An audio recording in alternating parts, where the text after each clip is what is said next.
ET now स्वदेश पर मैं हूं आपके साथ पूजा त्रिपाठी और आप देख रहे हैं गुड मॉर्निंग स्वदेश। और इस शो में हम आगे आपको बताएंगे किस तरह के संकेत मिल रहे हैं ग्लोबल मार्केट से और भारतीय बाजारों में क्या रणनीति अपनाएं, इस पर भी हम आगे चर्चा करेंगे। साथ ही आपको बताएंगे आज के लिए अहम खबरें कौन कौन सी हैं। लेकिन सबसे पहले शुरुआत करते हैं एशियन मार्केट से और इस वक्त कमजोरी के संकेत आ रहे हैं। गिफ्ट निफ्टी लाल निशान में है, 19,660 के आसपास कारोबार कर रहा है गिफ्ट निफ्टी।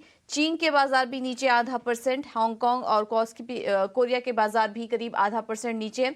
जापान के बाजार को छोड़ दे तो वहां पर हल्की तेजी जरूर है, करीब करीब 80 अंक ऊपर निकाई कारोबार कर रहा है, लेकिन बाकी सभी इंडाइसेस लाल निशान में ही हैं। और ग्लोबल मार्केट से भी अगर देखेंगे तो यहाँ से भी संकेत इस वक्त कमजोरी के ही हैं। वजह बताने के लिए विश्व मोहन हमारे साथ जुड़ चुके हैं। विश्व मोहन, गुड मॉर्निंग। काफ़ी कुछ हुआ कल तो ग्लोबली अगर बात करें तो कमोडिटी मार्केट में भी काफ़ी ज़्यादा हलचल थी। सबसे पहले तो क्यूज बताइए, संकेत कैसे मिल रहे हैं, और अगला सवाल फिर आपसे कच्चे तेल पर भी होगा। देखिए पूजा, गुड मॉर्निंग। सबसे पहले अगर अमेरिकी बाजारों की बात करें तो कल दबाव दिखा था, ऊपरी स्तरों पर भी दबाव दिखा था, और ये जो दबाव है अब वो स्मॉल कैप शेयरों पर भी देखने को मिल रहा है। जहां पे स्मॉल कैप के जो इंडेक्स है वहां पर ज्यादा गिरावट देखने को मिली थी। चिंता कहां पर है? चिंता क्रूड में जो तेजी आई है तो यानी महंगाई बढ़ने की चिंता है। कल भी हमने बात की थी कि महंगाई से रिलेटेड कोई भी आंकड़े आएंगे उसका बाजार पे असर होगा, और वही असर हो रहा है। अब लग रहा है कि फेड का जो रुख होगा हो सकता है बदलाव हो जाए। हालांकि अभी भी सितंबर में कोई बदलाव की संभावना कम लग रही है, लेकिन यह जो बाकी देशों के जो सेंट्रल बैंक है, चाहे वो बैंक ऑफ इंग्लैंड हो, यूरोपियन सेंट्रल बैंक की तरफ से ब्याज दरें बढ़ने की संभावना काफी ज्यादा है सितंबर की बैठक में।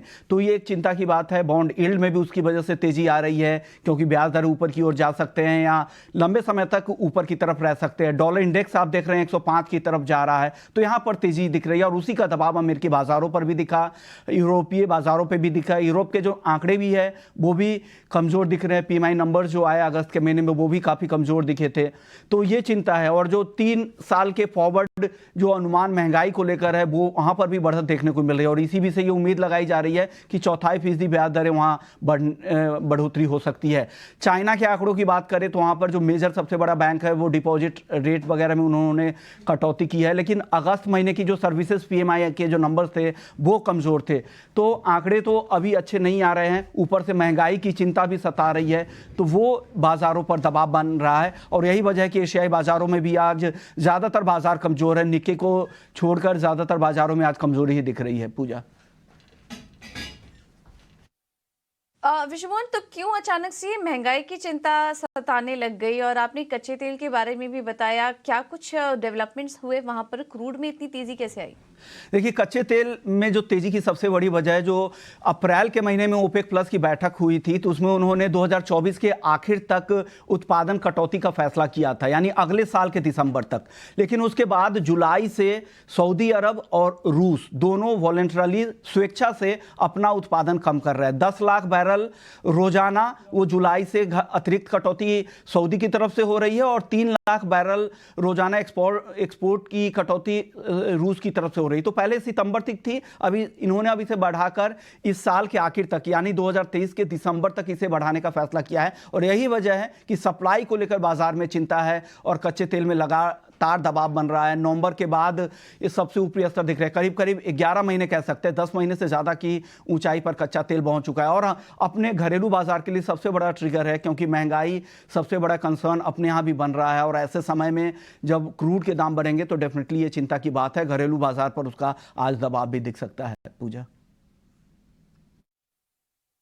बिल्कुल, बहुत बहुत शुक्रिया विश्वमोहन आपका ये जानकारी देने के लिए। तो कच्चा तेल $90 के पार जा चुका है, जो कि सबसे बड़ी चिंता है इस वक्त। और यहाँ पर वजह भी अभी विश्वमोहन बता रहे थे कि रूस और सऊदी अरेबिया की तरफ से उत्पादन कटौती की बात चल रही है, जो कि दिसंबर तक जारी रह सकती है, और अभी घोषणा भी हो चुकी है दोनों ही देशों की तरफ से। इस वजह से हम कच्चे तेल में बढ़त देख रहे हैं, उसका असर बॉन्ड यील्ड्स पे पड़ा, और बॉन्ड यील्ड्स कहीं ना कहीं ये रिफ्लेक्ट कर रहा है कि महंगाई को लेकर अब वापस से कंसर्न्स शुरू हो चुके हैं।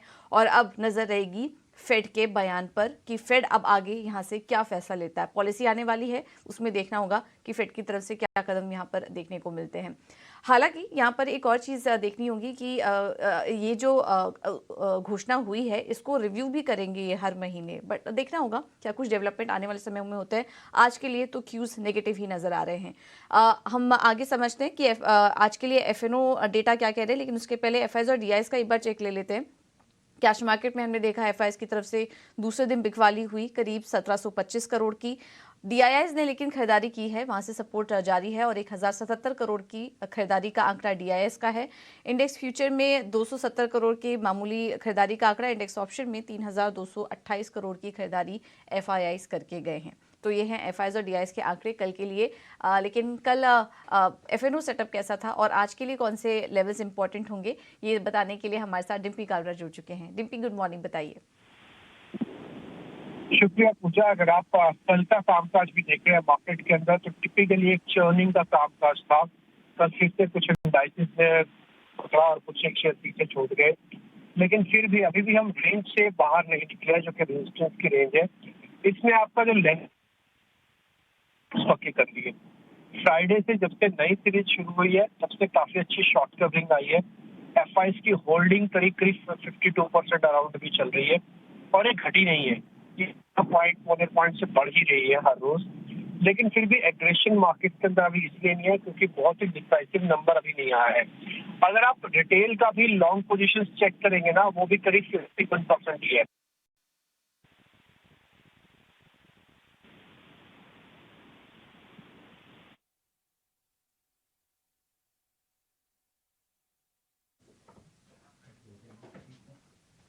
ऑलराइट, ठीक है। तो ये हैं कुछ अहम लेवल्स निफ्टी और बैंक निफ्टी के लिए, जो कि डिम्पी अभी आपको बता रहे थे। लेकिन चलिए अब आगे बढ़ते हैं। ये तो हमने मार्केट का सेटअप समझा, लेकिन फिर आज के लिए बाजार पर किन सेक्टर्स, किन स्टॉक्स को वॉच करना है और इंडाइसेस को प्ले करना है या नहीं, ये समझ लेते हैं। और हमारे साथ फोन लाइन पर एंजल वन से देवांग शाह जुड़ चुके हैं। Devang, thank you so much ET now स्वदेश को समय देने के लिए। निफ्टी और बैंक निफ्टी के तो लेवल्स हमने समझे, तो क्या आप किसी तरह का कोई ट्रेड लेने की सलाह देंगे या फिर अवॉइड करें? और आज मार्केट में जो सबसे बड़ा फैक्टर होगा वो होगा कच्चे तेल का, जो कि $90 के पार जा चुका है, तो उसका भी कहीं ना कहीं इम्पैक्ट आज हम बाजार पर देखेंगे। देवांग हमारे साथ जुड़ चुके हैं वापस से। दिमाग, निफ्टी और बैंक निफ्टी में क्या आज ट्रेड करने की सलाह देंगे? क्योंकि जैसा कि हम बात कर रहे थे कि आज सबसे बड़ा फैक्टर जो प्ले आउट कर रहा है दुनिया भर के बाजार के लिए और भारतीय बाजारों के लिए भी, वो है कच्चा तेल। उसको देखते हुए किस तरह का ट्रेड लेने की आप सलाह देंगे और कौन से सेक्टर, कौन से स्टॉक्स पर आपकी नजर होगी आज के लिए? ओवरऑल हम बात करें निफ्टी की, तो मार्केट की, तो ओवरऑल हम देखें निफ्टी एक सपोर्ट से हमें वापस एक रिवर्सल देखने मिला है। तो हमें लगता है कि अभी भी इसमें अपसाइड इंटैक्ट है। बाय एंड डिप्स की स्ट्रैटेजी रखनी चाहिए। जहां तक लेवल्स की बात करें, इमीडिएट सपोर्ट निफ्टी फ्यूचर के लिए है 19,500 एंड रेजिस्टेंस है 19,750, 19,800। तो बाय एंड डिप्स की स्ट्रैटेजी रखनी चाहिए निफ्टी में। जहां तक बैंक निफ्टी की बात करें, बैंक निफ्टी भी हमने देखा कि एक सपोर्ट जोन के पास हमें कंसोलिडेशन देखने मिला था और वहां से हमें एक रिवर्सल देखने मिला है। तो हमें लगता है बैंक निफ्टी में भी अभी हमें अपसाइड देखने मिल सकता है। 45,100 तक के लेवल्स देखने मिल सकते हैं। जहां तक सपोर्ट की बात करें, 44,400 का सपोर्ट है बैंक निफ्टी के लिए।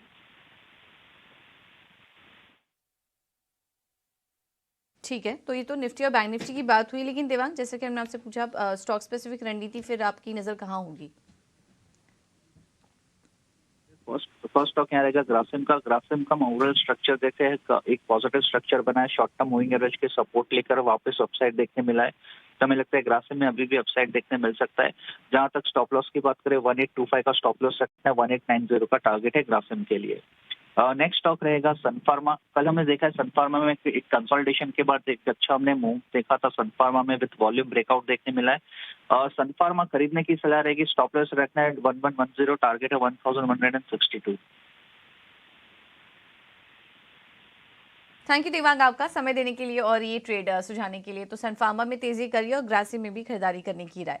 अब आगे बढ़ेंगे, खबरों वाले शेयर्स समझने के लिए सीधे चलते हैं शरद के पास। वो हमारे साथ मुंबई स्टूडियो से जुड़ चुके हैं। शरद, गुड मॉर्निंग, बताइए। गुड मॉर्निंग पूजा। तो सबसे पहले जो है फोकस में रहेगा जियो फाइनेंशियल सर्विसेज, और यहाँ पे जो है कंपनी एनएससी इंडिसेस से जो है जो है निकलने वाली है वो कल के ट्रेडिंग सेशन में होगा। निफ्टी 50 इंडेक्स भी रहेगा इसमें, लेकिन आज से ही सेलिंग स्टार्ट हो सकती है। लगभग 10.5 टू 10.8 करोड़ शेयर्स की जो है एक्सपेक्टेड है कि आउटफ्लोज हो सकती है। अब यहाँ पे जो है वो of course passive mutual fund tracking है, इसके कारण हो सकती है। और जो सेलिंग है आखिरी 30 मिनट के ट्रेड में जो है हम देखने मिल सकती है। जो डेली एवरेज ट्रेडेड वॉल्यूम है लिस्टिंग से अभी तक लगभग 9 करोड़ शेयर्स का हमने देखा है। एनबीसीसी को भी एक बड़ा ऑर्डर आया है लगभग 2000 करोड़ का, और ये केरला गवर्नमेंट से आया है। अब उन्होंने एमओयू भी साइन किया है। ब्लॉक डील्स के बारे में बात करें तो बीकाजी में यूके की प्लूटस वेल्थ मैनेजमेंट ने जो है लगभग 13.5 लाख शेयर्स की एक्विजिशन की। और सफारी इंडस्ट्री बात करें तो एसबीआई लाइफ इंश्योरेंस ने 2 लाख शेयर्स लिया है।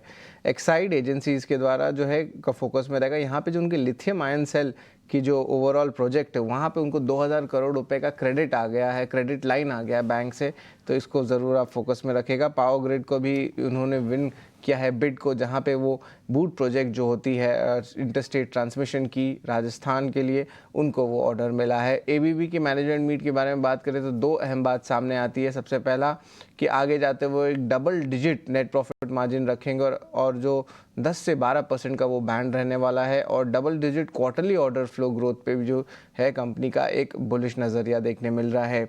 इसके अलावा आरबीएल बैंक का भी मीट हुआ था, जहाँ पे इन्वेस्टेक ने जो कहा है कि बैंक एम कर रही है कि जो उनकी ओवरऑल एडवांसेस और डिपॉजिट्स हैं वो 20% CAGR पे जो है ग्रो करे। ये वित्त साल 2023 से लेकर वित्त साल 2028 तक के लिए है। और इसके अलावा आरबीएल बैंक ने कहा है कि जो रिटर्न ऑन एसेट्स होती है वो एक्सपेक्टेड है कि वो 1% से ज़्यादा बढ़ सकती है FY25 ऑनवर्ड्स। ठीक है, तो ये कुछ बैंक्स हैं, काफ़ी सारे कंपनियों की इन्वेस्टर मीट हुई है, तो उस पर भी नज़र रहेगी। आरबीएल बैंक पर भी फोकस रखिए। शरद, बहुत बहुत धन्यवाद आपका ये सारी डिटेल्स देने के लिए। चलिए देखते हैं कमोडिटी मार्केट की कैसे ट्रेड करें वहाँ पर, ये समझाने के लिए हमारे साथ केडिया कमोडिटी से अजय केडिया जुड़ चुके हैं। Ajay, thank you so much ET Now स्वदेश को समय देने के लिए। काफ़ी कुछ हलचल दिख रही है कमोडिटी मार्केट में। सबसे पहले तो क्रूड से शुरुआत करते हैं। यहाँ पर हमने देखा कि क्रूड अपने 11 महीने के ऊपरी स्तर पर पहुंच चुका है, $90 के पार भी निकल चुका है कच्चा तेल। अब आगे की चाल आप कैसे देख रहे हैं, या तेजी और जारी रहेगी? Very good morning. डेफिनेटली कच्चे तेल की अगर बात करें, जिस ढंग से हमने देखा कि सऊदी ने प्रोडक्शन कट के लिए और आगे एक्सटेंड किया है, अक्टूबर तक भी रहेगा या 2024 में भी हम स्टार्ट में देखेंगे कट रहेगा, जिसके चलते हमने कल एक अच्छा खासा रैली आते हुए देखा है। टाइमिंग मुझे लगता है सप्लाई कंसर्न ज्यादा बना हुआ है, जिसकी वजह से मार्केट में तेजी है। नो डाउट टेक्निकली मार्केट थोड़ा सा ओवरबॉट जरूर दिख रहा है, तो थोड़ा भी पुल बैक मिले तो लेके ही चलना चाहिए। साथ में चाइना ने जो रेट कट्स किए उसका भी एक सपोर्ट मिलता हुआ दिखा है। उसी सबको देखते हुए 7180 पे कच्चे तेल को लेना चाहिए 7080 के स्टॉप लॉस से। टारगेट 7280 से 7350 का रहेगा। रुपए में भी जो गिरावट आई है, जिसकी वजह से MCX पे कच्चा तेल ज्यादा तेज होता हुआ दिख रहा है। बिल्कुल, तो ये कुछ फैक्टर्स हैं जिसकी वजह से कच्चे तेल को सपोर्ट मिल रहा है और $90 के पार निकल गया। अजय, एक और व्यू लेना चाहेंगे, इसको थोड़ा और समझने की कोशिश करना चाह रहे हैं हम, क्योंकि काफ़ी सारी रिपोर्ट्स अब $95 के लेवल्स भी देख रही हैं क्रूड में। आपका क्या सेंस बन रहा है? अगर मीडियम टर्म की बात करें तो चाल कैसी रह सकती है दिसंबर तक अगर देखें तो? देखिए, नो डाउट पिछले एक हफ्ता 10 दिन में हमने डॉलर में तेजी देखी, बट वो भी कच्चे तेल को रोक नहीं पा रहा। ईरान या वेनेजुला पे जो सैंक्शंस लगने के बावजूद आउटपुट जो बढ़ रहे हैं उससे भी विराम नहीं लग रहा है। क्रूड की इन्वेंट्री यूएस में काफी फॉल हो रही है, हरिकेन की वजह से भी हम देख रहे हैं कि कुछ डिस्टर्बेंस है। तो मुझे लगता है कि टेक्निकली ब्रेंट आराम से 94 तक का तो टेक्निकल चार्ट से दिखा रहा है, वहीं ब्रेंट भी करीबन 90 से 91 की रेंज में जाता हुआ दिखाई दे रहा है। तो टाइमिंग एक तरफ इकोनॉमी में चाइना से डिमांड उम्मीद है जिस ढंग से स्टिमुलस दिया जा रहा है, दूसरी तरफ सप्लाई कंसर्न है। ये बिल्कुल मुझे लगता है कि अगर हम अक्टूबर मिड तक की बात करें तो 94-95 के जोन में ब्रेंट जाता हुआ दिखाई देगा। ओके, तो अक्टूबर तक ही 94 के लेवल्स आराम से नज़र आ रहे हैं, चार्ट्स जो इंडिकेट कर रहा है। और MCX पर भी तेज़ी यहाँ पर दिखाई दे रही है, 9000 के आसपास के लेवल्स यहाँ पर भी देख रहे हैं। ऑलराइट, अब आगे सोने पर भी राय दीजिए, क्योंकि यहाँ पर हम वीकनेस देख रहे हैं जो डॉलर में और डॉलर इंडेक्स में, बॉडी यील्ड्स में जो तेज़ी आई है उसके चलते। तो सोने की चाल यहाँ से कैसी रहनी चाहिए? बिल्कुल, पिछले हफ्ते की तेजी के बाद सोने में एक अच्छी खासी रैली आप आई थी, बट पिछले 2 दिनों में मंडे तो यूएस मार्केट क्लोज था, कल के डेटा पॉइंट के बाद थोड़ी बहुत गिरावट दिखी, बट डोमेस्टिक मार्केट में रुपए में जो एकाएक गिरावट बढ़ी है उसका असर डोमेस्टिक गोल्ड पे ज्यादा पड़ता हुआ नहीं दिखाई दिया। इंटरनेशनल में नो डाउट 1925 के आसपास का भाव जाता हुआ दिखाई दे रहा है, बट ओवरऑल कुल मिलाकर मार्केट एक सीमित दायरे में ट्रेड करेगा। ज्यादा कोई बड़ी वीकनेस इसलिए नहीं दिखाई दे रही है क्योंकि सितंबर में कोई भी रेट हाइक नहीं होगा। अक्टूबर में नवंबर की पॉसिबिलिटी जो कहीं ना कहीं गोल्ड को अपलिफ्ट करेगा। तो 2 दिन के कंसोलिडेशन के बाद आज गोल्ड और सिल्वर दोनों में लेके चलना चाहिए। जहां पे सोना 59,100 के करीब लेके चलिए, 58,900 का स्टॉप लॉस रहेगा। वापस बाउंस दिखेगा जो 59,450 से 59,600 का लेवल गोल्ड में रहेगा। वहीं अगर चांदी की बात करें तो बेस मेटल में जो तेजी बनी हुई है वो चांदी को भी अपलिफ्ट करता हुआ दिखाई देगा। तो 73,100 तक हमें चांदी लेना है 72,700 के स्टॉप लॉस से। 73,600 से 74,200 तक का पुल बैक हम चांदी में भी देख पाएंगे। ठीक है। तो गोल्ड सिल्वर में थोड़ा दबाव जरूर आया है, लेकिन कंसोलिडेशन के बाद यहाँ पर इस वक्त खरीदारी के मौके दिखाई दे रहे हैं गोल्ड और सिल्वर दोनों में। टारगेट आपकी स्क्रीन पर। बेस मेटल्स में क्या कोई ट्रेड लें अजय? बिल्कुल, चाइना ने जिस ढंग से रेट कट्स किए हैं उसका एक पॉजिटिव असर हमने पूरे बेस मेटल पैक पे आते हुए देख पा रहे हैं, जहाँ पे कॉपर और जिंक अभी भी अच्छे लिक्विडिटी लेवल्स पे है। 738 पे कॉपर को लेना चाहिए 734 के स्टॉप लॉस से। 742 से 745 के जोन में कॉपर जाता हुआ दिखाई देगा। वहीं अगर जिंक की बात करें तो 219.50 से लेके चलिए 218 के स्टॉप लॉस से। 222 से 223.50 तक के लेवल हम देख पाएंगे। ओके, थैंक यू अजय आपका समय देने के लिए। और आज के इम्पॉर्टेंट दिन, आपके सभी व्यूज़ काफ़ी इम्पॉर्टेंट थे, स्पेशली कच्चे तेल को लेकर, तो उस पर और उस लेवल्स पर हमारी नज़र रहेगी। थैंक यू सो मच आपका। तो कच्चे तेल में तो तेज़ी करने की राय, इस वक्त 7,280 के टारगेट्स दिखाई दे रहे हैं इमीडिएट बेसिस पर। अगर आपको ट्रेड करना है तो आप कर सकते हैं। इसके अलावा सोने चांदी में भी निश्चित तौर से खरीदारी करने का ही व्यू बन रहा है। बेस मेटल्स में अगर आपको ट्रेड करना है तो कॉपर और जिंक इस वक्त बेहतर नजर आ रहा है। कॉपर में 742 745 के लेवल्स के लिए और जिंक में 222 223 के टारगेट्स के लिए आप खरीदारी करके चल सकते हैं। चलिए, ये तो बात हुई कमोडिटी मार्केट की, लेकिन इक्विटी मार्केट में कहाँ ट्रेड करें, एक एक करके आपके सामने कुछ कॉल्स रखेंगे हम। रेलिगियर के तरफ से जो हमें व्यूज़ मिल रहे हैं उसमें पहला है आदित्य बिरला फैशन। यहाँ पर वो तेज़ी करने के लिए कह रहे हैं। टारगेट होगा 240 का, स्टॉप लॉस होगा 225 का। और दूसरा कॉल है इनका करूर वैश्य बैंक पर। यहाँ पर भी खरीदारी करके चलिए 135 के टारगेट के लिए, स्टॉप लॉस है 126 का। आगे बढ़ेंगे और निर्मल बैंक की तरफ से जो कॉल्स हमें मिल रही है उसमें पहला है देवयानी इंटरनेशनल। यहाँ पर खरीदारी करके चलिए आप 232 के टारगेट के लिए, स्टॉप लॉस होगा 204 का। और बायोकॉन में भी तेज़ी करने की राय है, 274 के टारगेट के लिए, स्टॉप लॉस सुझा रहे हैं 260 का। एंजल वन ने जो कॉल्स हमें भेजी हैं उसमें सन फार्मा पहला, और ये देवांग के व्यूज़ भी थे जो सुबह हमने डिस्कस किए थे देवांग के साथ। एक बार फिर से वापस से उनके कॉल्स को रिव्यू कर लेंगे। सन फार्मा 1262 के टारगेट के लिए खरीदारी कीजिए और ग्रासिम में 1890 के लक्ष्य के लिए स्टॉप लॉस लगाइए 1825 का। आखिर में कोटक सिक्योरिटीज़ ने फेडरल बैंक में तेजी करने की राय दी है, 150 का होगा लक्ष्य। और इंडिया सीमेंट में भी खरीदारी की राय 275 के टारगेट के लिए, स्टॉप लॉस 249 का। तो आज सभी स्टॉक्स में तेजी करने की राय आ रही है हमारे एक्सपर्ट्स की तरफ से। अब आगे बढ़ेंगे और ब्रोकरेज हाउस के रिकमेंडेशंस क्या हैं, एक बार यहाँ पर भी नजर डाल लेते हैं। हमारे साथ वामाक्षी जुड़ चुकी हैं इस वक्त पूरा अपडेट लेकर। वामाक्षी, गुड मॉर्निंग, बताइए। जी बिल्कुल, शुरुआत करते हैं हम वोल्टास के साथ। हम देख रहे हैं मोतीलाल ओसवाल की तरफ से रिपोर्ट आ रही है और ये लार्जली एक्सपेक्ट कर रहे हैं कि आरएसी सेगमेंट का जो मार्केट है वो 21 से 22% तक आ जाएगा FY24 और 25 तक। वॉल्टपैक की जो लॉसेस है वो जारी रहेंगे, मगर मजबूत रेवेन्यू ग्रोथ के एक्सपेक्टेशंस है। लॉन्ग टर्म काफ़ी सारे पॉजिटिव्स है और ये नियर टर्म चैलेंजेस को आउटवे कर रहे हैं, ऐसा इनका कहना है, जिसकी वजह से उन्होंने खरीदारी की राय दी है वोल्टास पर। इसके अलावा रिलायंस पर जेफरीज का कहना है कि O2C रिफाइनिंग स्ट्रेंथ काफ़ी पॉजिटिव है, मगर ये सस्टेन होते हुए नज़र नहीं आ रही है। एक्सपोर्ट ड्यूटी के रीइम्पोजिशन के चलते अपसाइड्स लिमिटेड है। वैल्यूएशंस भी काफ़ी फेवरेबल नज़र आ रहे हैं रिसेंट करेक्शन के बाद, जो करीब 7% का हमने देखा था रिसेंट पीक से। तो ऑल इन ऑल जेफरीज ने रिलायंस इंडस्ट्रीज़ पर अपनी खरीदारी की राय को बरकरार रखा है। बैंक्स पर मॉर्गन स्टैनली का कहना है कि RBI लोन स्प्रेड डेटा जुलाई महीने के लिए इंडिकेट करता है कि फर्दर मार्जिन वीकनेस एक्सपेक्टेड है बैंक्स में। PSU बैंक्स का जो लोन स्प्रेड है वो करीब 13 बेसिस पॉइंट्स लोअर है as compare to Q1 average और प्राइवेट बैंक्स का करीब 28 बेसिस पॉइंट्स लोअर है Q1 एवरेज से। ऑल इन ऑल फिर भी इन्हें प्राइवेट बैंक्स ज़्यादा प्रेफर करते हैं पब्लिक बैंक्स के मुकाबले, क्योंकि यहाँ पर जो रिस्क है वो लाइकली प्राइस्ड इन है। पेट्रोनेट LNG अगला स्टॉक रहेगा हमारे रेडार पर। UBS का कहना है कि बढ़ते इलेक्ट्रिसिटी डिमांड के चलते LNG इंपोर्ट्स को बूस्ट मिलता हुआ नजर आ रहा है।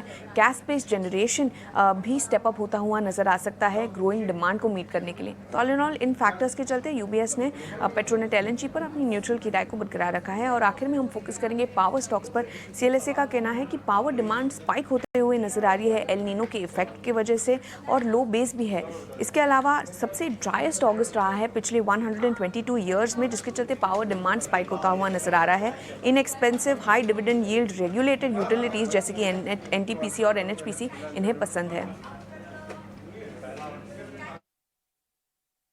ओके, तो ये पावर सेक्टर पर CLSA की रिपोर्ट और मॉर्गन स्टैनली की रिपोर्ट आई है बैंकिंग सेक्टर पर। तो सेक्टर स्पेसिफिक रिपोर्ट्स भी हैं आज, इन पर आप नज़र रखिए। और इसके अलावा अन्य रिपोर्ट्स भी आज फोकस में देंगी। रिलायंस और वोल्टास जैसे स्टॉक्स पर भी आप नज़र रखिए। थैंक यू वामाक्षी आपका ये सारे अपडेट्स के लिए। अब आगे बढ़ेंगे और फिलहाल इस शो में इतना ही, लेकिन जाते जाते आपको बता देते कि आज कौन कौन से अहम इवेंट्स हैं जहां पर कि आपको नज़र रखनी है। फिलहाल मुझे दीजिए इजाज़त और एक छोटे से ब्रेक के लिए हम आपके लिए लेकर आएंगे खरा सौदा। नमस्कार।